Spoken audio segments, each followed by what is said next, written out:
Sylvie a 54 ans. Elle vient d'apprendre qu'elle a un cancer du sein qui exige une ablation mais permet une reconstruction immédiate. Elle va donc consulter un chirurgien plasticien.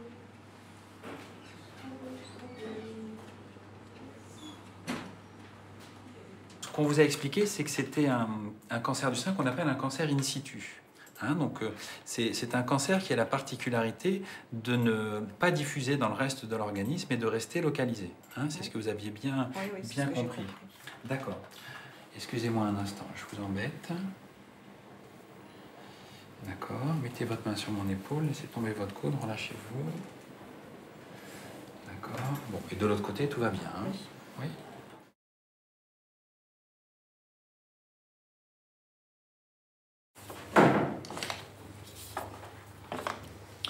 Le radiologue vous avait montré sur les mammographies là, des petites zones de calcification. Oui. Alors, la particularité, je pense que vous l'avez bien compris, c'est qu'il y a deux endroits. Oui, j'ai vu qu'il y avait, on m'a dit qu'il y avait un deuxième endroit, mais qui n'était pas accessible Exactement, par le mammotome. Exactement. Donc, on a pu faire la biopsie du premier foyer, qui a confirmé qu'il y avait un cancer à cet endroit-là, mais qu'il y avait un tout petit peu plus loin un deuxième foyer de calcification, dont on sait qu'il est très fortement à risque et sujet à être un cancer du sein également.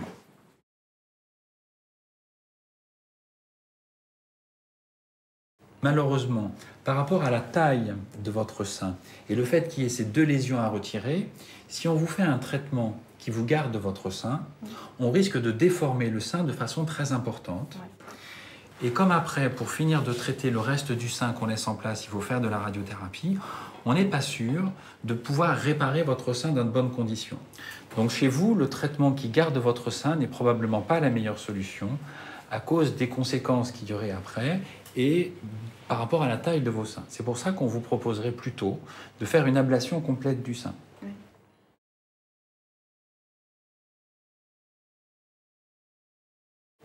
Avec une petite cicatrice en travers ici à cet endroit-là, on va enlever l'aréole et le mamelon. On est obligé d'enlever l'aréole et le mamelon parce qu'il y a de la glande jusqu'au bout du mamelon et que si on laisse ce mamelon présent, il risque d'y avoir de la maladie qui revienne à cet endroit-là. Donc dans l'état actuel de nos connaissances, on conseille pour l'instant d'enlever l'aréole et le mamelon et de faire une petite cicatrice. On va pouvoir vous garder la peau du sein, enlever toute la glande et vous n'aurez pas de traitement après cette ablation. C'est-à-dire vous n'aurez pas de chimio, pas de rayons. C'est la raison pour laquelle on se propose de vous faire la reconstruction en même temps.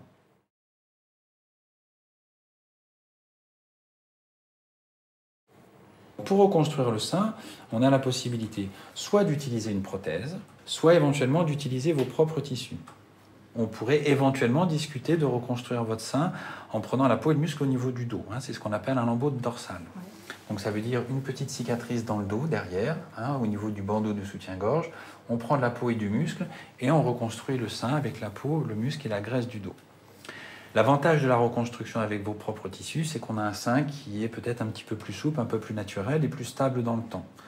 L'inconvénient, c'est qu'on rajoute une cicatrice dans le dos, c'est une opération qui est un petit peu plus compliquée. La reconstruction par prothèse, elle a l'avantage effectivement d'être plus simple, mais l'inconvénient de faire un sein qui est un petit peu plus rond au niveau du décolleté.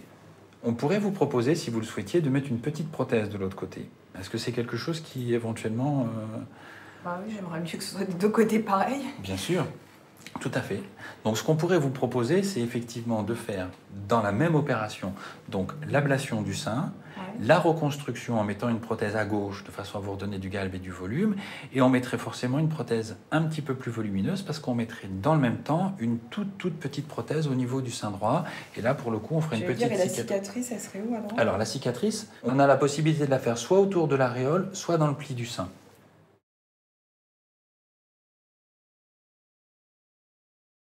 Par contre, j'ai une question. Oui. Au niveau du sein droit, oui. Si un jour j'ai le même souci qu'au sein gauche, il n'y aura aucun problème. Il n'y aura pas de problème.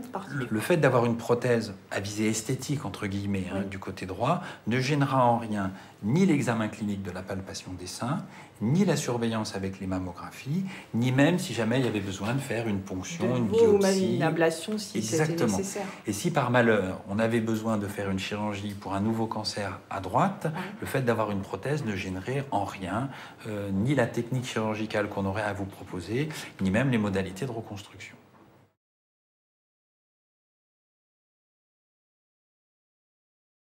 Non, parce que ce qui peut se poser, c'est qu'avec l'âge, par exemple, à 70 ans, s'il faut changer les prothèses, et que pour d'autres raisons médicales, on ne peut pas être opéré, non, il y a pas Le de... changement des prothèses, c'est une toute petite intervention qui se D'accord. fait sous anesthésie générale courte, qui dure très peu de temps. On reprend la cicatrice qui existe déjà, D'accord. et c'est vraiment une Donc opération il qui est n'y a très pas de très simple. contre-indication avec Sur le temps. plan médical, a priori non. Et puis, il ne faut pas vivre ce changement de prothèse à 10 ou 15 ans comme une contrainte. Il faut savoir que malheureusement, votre poitrine va évoluer un petit peu, votre silhouette peut-être également, et ce sera peut-être l'occasion de changer la taille, mettre plus petit, plus gros, faire une petite retouche, une correction. Donc on pourra profiter de ce changement de prothèse pour rectifier les choses. D'accord.